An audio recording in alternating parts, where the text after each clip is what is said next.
সমস্ত সাধুগুরু বৈষ্ণব এবং রাম ভক্তদের চরণে প্রণতি জানিয়ে তাদের চরণধুলির আশীর্বাদ নিয়ে শুরু করছি আজকের রামায়ণ। জয় শ্রীরাম, জয় শ্রীরাম, জয় শ্রীরাম। হরে কৃষ্ণ। আদি কাণ্ড। রাত শেষে রামচন্দ্র ঋষিগণের সামনে এসে জিজ্ঞেস করলেন, হে পূজনীয় ব্রাহ্মণগণ, এই স্থান এখন রাক্ষসদের উৎপীড়ন থেকে মুক্ত হয়েছে, আমাদের করবার মতো আর কোনো সেবা আছে কি? বিশ্বামিত্রের আদেশে ঋষিগণ বললেন, রাজা জনক এক বিশাল যজ্ঞের আয়োজন করেছেন, সেখানে অংশগ্রহণের জন্য আমরা এখন মিথিলার উদ্দেশ্যে রওনা হচ্ছি। আমরা আমাদের মাদেরও আমাদের সঙ্গে যেতে অনুরোধ করছি। সেই যজ্ঞস্থলে একটি বিস্ময়কর ধনুক রাখা হয়েছে, যা পূর্বে ভগবান শিব দেবতাদের দিয়েছিলেন। পরবর্তীতে দেবতারা তা দেবরাতকে প্রদান করেন, যিনি বহু পূর্বে মিথিলার রাজা ছিলেন। এই দিব্য ধনুকটি এত মজবুত ও ভারী যে তা মহান মহান দেবতাগণও বাঁকাতে পারে না। মানুষের কথা আর কি বলবো, ধনুকটি দীর্ঘকাল যাবৎ মিথিলায় ছিল এবং তা পুষ্পচন্দন ও অন্যান্য মাঙ্গলিক দ্রব্য দ্বারা পূজিত হয়ে আসছে। রামচন্দ্র সম্মত হলে 100টি গাড়িতে যজ্ঞের প্রয়োজনীয় জিনিসপত্র নিয়ে একটি বিশাল দল মিথিলার উদ্দেশ্যে রওনা দিল। সারাদিন ভ্রমণের পর সোন নদীর তীরে পৌঁছে সেখানে রাত্রি যাপনের জন্য সবাই থামল।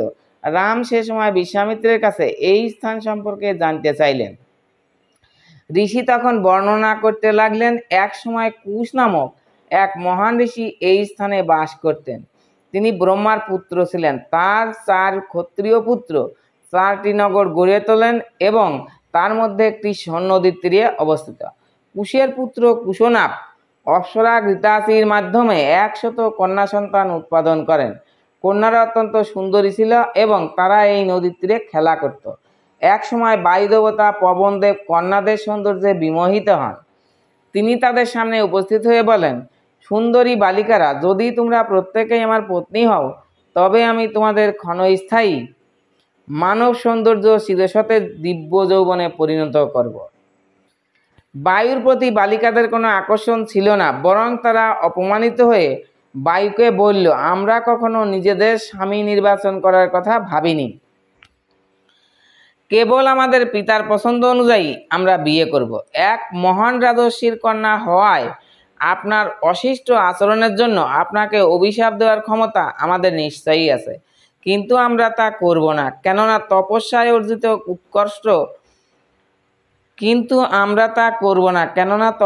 অর্জিত উৎকর্ষ বিনষ্ট করার কোনো অভিপ্রায় আমাদের নেই। বায়ু সহজেই রেগে যান, তাই স্বভাবতই তিনি অত্যন্ত ক্রুদ্ধ হয়ে প্রতিশোধ নেওয়ার জন্য 100 কন্যার দেহে সূক্ষ্মভাবে প্রবেশ করলেন। তারপর দৈব শক্তির দ্বারা তাদের দেহ বিকৃত করলেন। কন্যারা কাঁদতে কাঁদতে রাজপ্রাসাদে ফিরে এলে রাজা তাদের এই কুঁজো শরীর দেখে অত্যন্ত ব্যথিত হলেন। রাজা কুশনাপ এর কারণ জিজ্ঞেস করলে তারা সব খুলে বলল। বায়ুকে অভিশাপ দেওয়া থেকে বিরত থাকার জন্য তিনি তার কন্যাদের অভিনন্দন জানালেন এবং কিভাবে তাদের বিয়ে দেওয়া যায় তা নিয়ে ভাবতে লাগলেন। তখন চুলি নামে এক ব্রহ্মচারী কঠোর তপস্যা করছিলেন। এক অবিবাহিতা গন্ধর্ব বালিকা দাসীর ন্যায় তার সেবা করেছিল। অবশেষে চুলি তার নিঃস্বার্থ সেবায় সন্তুষ্ট হলে তাকে বর দিতে চাইলেন। বালিকাটি ঋষির নিকট একটি অসাধারণ পুত্র সন্তান কামনা করল এবং সেই সাথে নিজে কুমারী থাকার বর চাইল। চুলি তা অনুমোদন করলেন। এভাবে ব্রহ্মদত্ত নামক মহাতপস্বর্যা শক্তি সম্পন্ন মানসপুত্রের জন্ম হল। পরবর্তীতে ব্রহ্মদত্ত রাজার ন্যায় রাজ্য শাসন করতে লাগলেন এবং তাকেই কুশনাপ তার কন্যাদের জন্য উপযুক্ত পাত্র হিসাবে নির্বাচন করলেন। তারপর কুশনাপের রাজপ্রাসাদে নিমন্ত্রিত হয়ে ব্রহ্মদত্ত 100 কন্যাকে গ্রহণ করলেন। বিবাহ অনুষ্ঠানে ব্রহ্মদত্ত রাজকন্যাদের হস্ত স্পর্শ করলে একের পর এক তাদের সকলের দেহ বিকৃতি দূর হলো এবং প্রত্যেকেই পুনরায় সুন্দরী হয়ে উঠল। বিশ্বামিত্র ঘটনার বিবরণ শেষে বললেন, কুশনাপের কোনো পুত্র ছিল না, তাই তিনি একটি যজ্ঞ করেছিলেন। তার ফলে কুশনাপের সন্তান রূপে গাধীর জন্ম হয় এবং আমি রাজা গাধীর পুত্র। পরবর্তী প্রভাতে তাদের ভ্রমণ পুনরায় শুরু হলো এবং বিকেলের মধ্যেই তারা গঙ্গা নদীর তীরে পৌঁছালেন।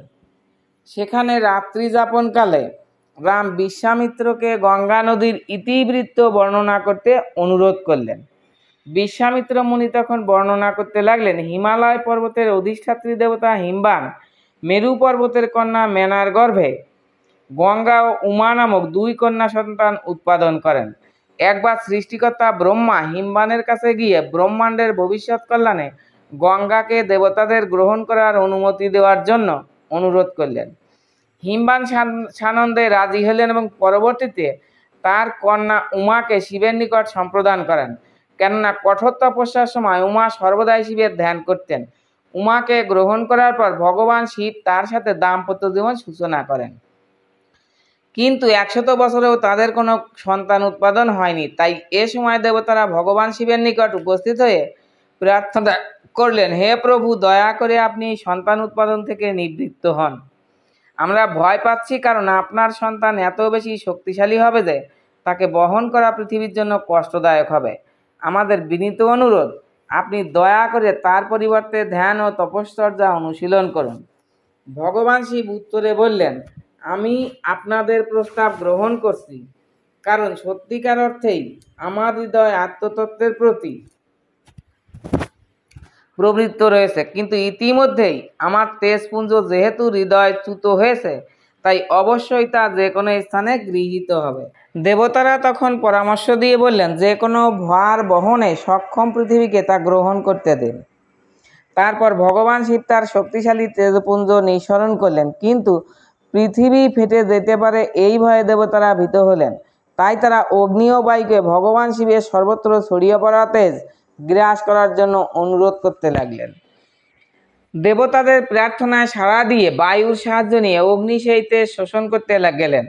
অগ্নিদেবের স্পর্শ মাত্রই তেজের কিছু অংশ শ্বেত পর্বতে পরিণত হলো এবং অন্য আরেকটি অংশ আরও পরিবর্তিত হয়ে দিব্য সর্বণে পরিণত হলো। আসন্ন দুর্যোগ থেকে পৃথিবী রক্ষা পেয়েছে দেখে দেবতাগণ উল্লসিত হলেন।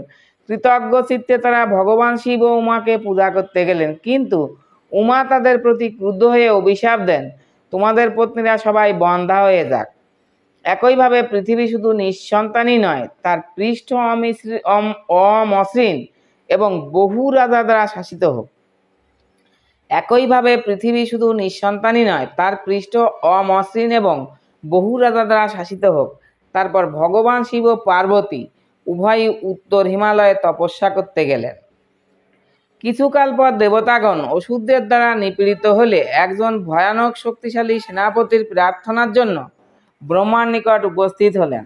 তাদের প্রার্থনায় সাড়া দিয়ে ব্রহ্মা উপদেশ দিলেন, দেবী পার্বতীর অভিশাপের কারণে তোমরা তোমাদের উদ্দেশ্য সিদ্ধির জন্য কোনো সন্তান উৎপাদন করতে পারবে না। তাই আমার পরামর্শ হচ্ছে, অগ্নি শিবের তেজরাশি গঙ্গার গর্ভে স্থাপন করুক, তার ফলে একজন বীর পুত্রের জন্ম হবে। এরপর দেবতাগণ অগ্নি নিকট গিয়ে ব্রহ্মার নির্দেশের কথা জানান। তা শ্রবণ করার পর অগ্নি দিব্য নদী মন্দাকিনী গঙ্গার নিকট উপস্থিত হন। তারপর অগ্নি দীর্ঘকাল ধরে সংরক্ষণ করে রাখা শিবের তেজ গঙ্গাকে গ্রহণ করতে অনুরোধ করেন। গঙ্গা প্রস্তাবে রাজি হন। ভগবান শিবের অগ্নিময় তেজ গ্রহণ করার পর গঙ্গা দেবী শীঘ্রই তীব্র যন্ত্রণা অনুভব করেন।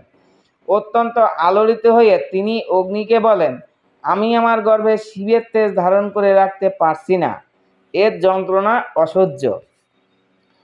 তারপর অগ্নি গঙ্গাকে হিমালয়ের একটি নির্দিষ্ট স্থানে তার তেজ পরিত্যাগ করতে বলেন এবং গঙ্গা দ্রুত সেখানে চলে যান। এভাবে গঙ্গা দেবীর সংস্পর্শে সেই তেজ উজ্জ্বল সোনালী বর্ণ ধারণ করে শ্বেত পর্বতের পাশে সর্বণের উপর পতিত হয়। এভাবে এক চমৎকার শিশুর জন্ম হয়। তেজের অন্য অংশ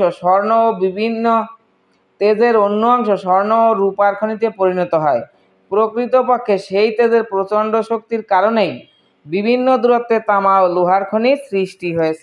শিশুটির জন্মের পর দেবতাগণ কৃত্তিকা নামক 6 জন দেবীকে তার সেবার জন্য নিয়ে আসে। তারা সেই নারীদের নিশ্চিত করেন যে শিশুটি তাদের পুত্র বলে গণ্য হবে। এ কারণে এই শিশুটি কার্তিকেয় নামে পরিচিত হন। গঙ্গার গর্ভ থেকে পতিত হওয়ার কারণে শিশুটি স্কন্দ নামেও পরিচিত। শিশুটি 6 জন মাকে তার সামনে দেখে 6টি মুখ ধারণ করে একসাথে সবার স্তনী পান করে। স্কন্দ এত শক্তিশালী যে মাত্র 1 দিন বয়সে দেবতাদের সেনানায়ক হিসেবে বহু হিংস্র অসুর বধ করে। তারপর বিশ্বামিত্র মুনি রামের নিকট সগর রাজার বৃত্তান্ত প্রকাশ করেন, যিনি বহুকাল পূর্বে রাজধানী অযোধ্যায় থেকে সমগ্র পৃথিবী শাসন করতেন। পুত্র সন্তান জন্মদানে অক্ষম হওয়ায় তিনি তার 2 পত্নী সহ তপস্যা করতে হিমালয়ে যান।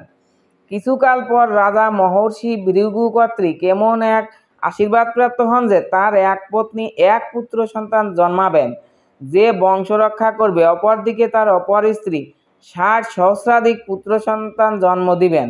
একথা শুনে 2 রানী ভৃগুমুনিকে জিজ্ঞেস করেন, কে এক পুত্র জন্ম দিবেন আর কে 60 সহস্রাধিক পুত্র লাভ করবেন। ভৃগুমুনি এর সিদ্ধান্ত তাদের উপর ছেড়ে দেন। তখন বড় রানী কেশিনী ইক্ষ্বাকু রাজবংশ রক্ষা করার জন্য এক পুত্র লাভের অভিলাষ করেন। গরুড়ের বোন সুমতি 60 সহস্র পুত্র লাভের অভিলাষ করেন।